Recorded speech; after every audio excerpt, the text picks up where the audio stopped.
Okay, so let's go back to the dashboard and let's see how it is. So this is the dashboard of your WordPress site, and in here it's going to give you a whole bunch of information that you might need quickly. Okay, we're not going to follow through this thing here because we're going to go through it step by step. So first of all, this welcome to WordPress, you don't really need to see this again. Okay, that's just kind of taking up real estate we don't need to worry about.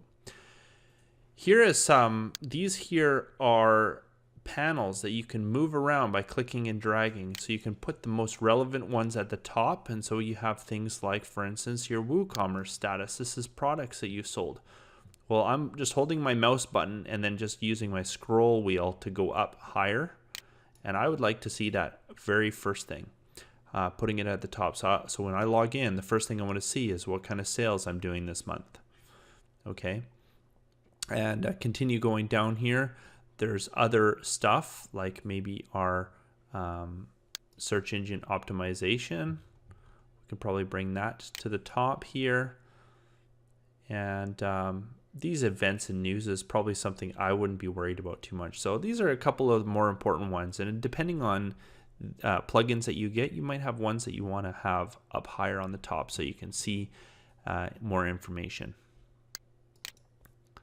Okay, and we're going to skip this massive panel for now. That comes with a plugin, so we're going to go over those in another video. The next one is posts. So this particular one is the blog. Basically, these are timed articles. I'm going to click on one, or click on the post to show you. So these are all ones that came as default when we installed the theme. As just an example. So I'm just going to click on this one. This is the very first one that showed up when we first installed this site and said hello world. So here we go. It has the title here.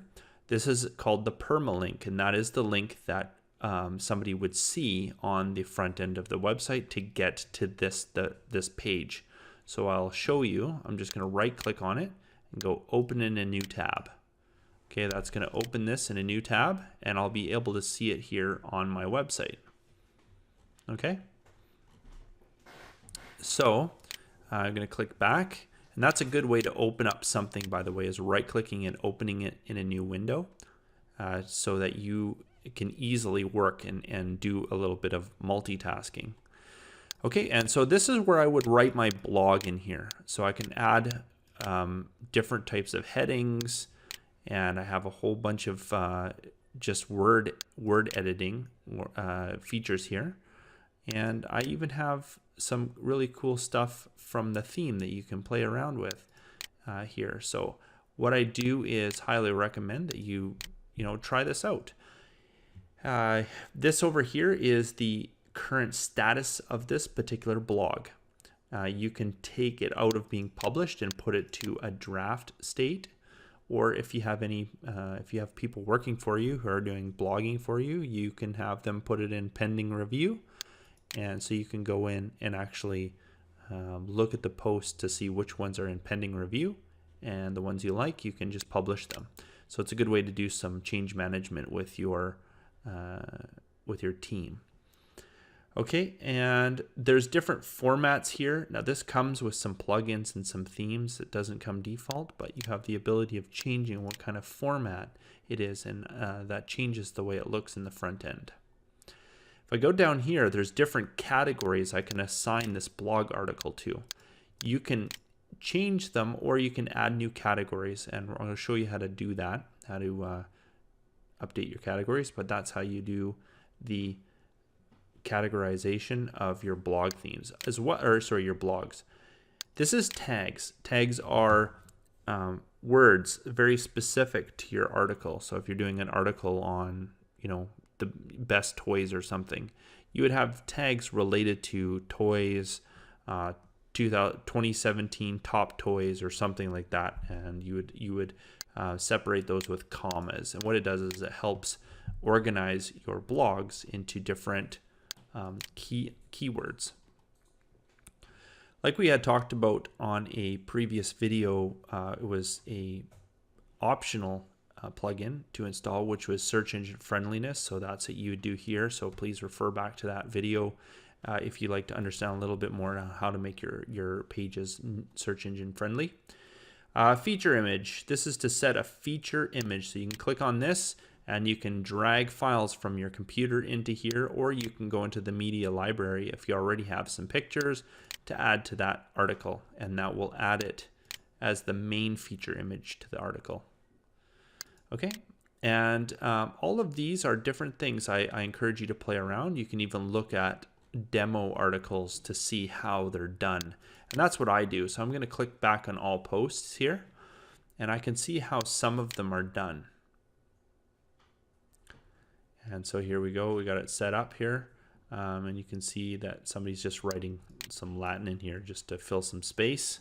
There's a featured image. Somebody's put an image in here using the tool here to do that. So we'd click on this add media here to add pictures, right? And so you can select one and put it into the article. So there it is. I just put that in there. You saw how fast that was. So just scrolling down a little bit more, and that's an example. Okay, now to create a new post, you can go either add new here, or go to all page. I'm just going to leave this and not save it.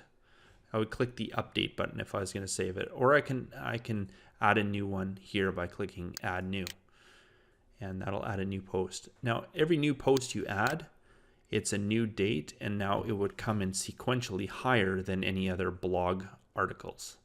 Okay, so that's how blog works, and in a nutshell. Moving down a little bit more, this, oh, sorry, actually we're gonna go back here to categories. I said I was gonna talk about categories.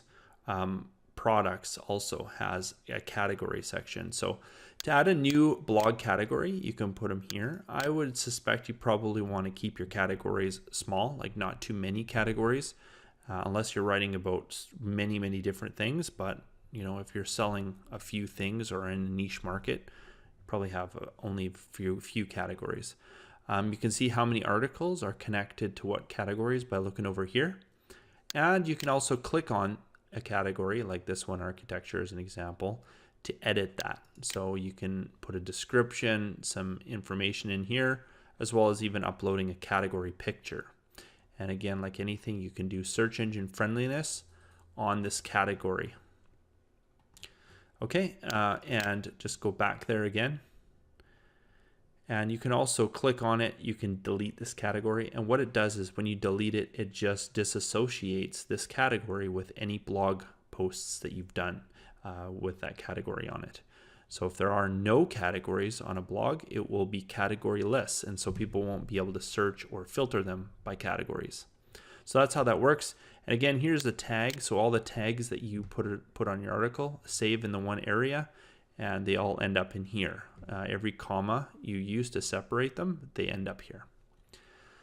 Okay, and that is blogs in a nutshell. So those are posts, blogs, it's the same thing.